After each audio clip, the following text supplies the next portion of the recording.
PSX stock analysis and price predictions for Friday. Is Phillips 66 stock a buy? I'll be breaking all of it down in this brief short 1-minute video. Looking at PSX, I'm looking to take it further up. It's not that I'm gonna randomly buy though, you know what I mean? Like, I look at the hard time frame. I understand, yeah, this is cool demand area, but I'm not gonna immediately buy even though it's a cool demand zone, you know what I mean? Because shifts haven't been cured yet, and all I'm sticking to is just my edge that I've refined over 43,000 videos.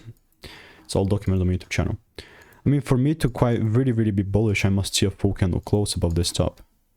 And in the meantime, nothing is stopping me to double down maybe with the sell side, you know what I mean? Because we're pretty far away from it. And this would make sense as long as the rules are met. If they're not, then why the heck would I be randomly selling? Like I said, this is like short term, like a long term. Hopefully I just see some little breaks above here so I can then take it further up, above 126. 126 is not that far away from where we're now. I'm just saying though, this is also a very volatile trigger, so I quite like it. If you want to stay tuned and get my money making emails and insights for free, click the first link in the description. See you in the next one.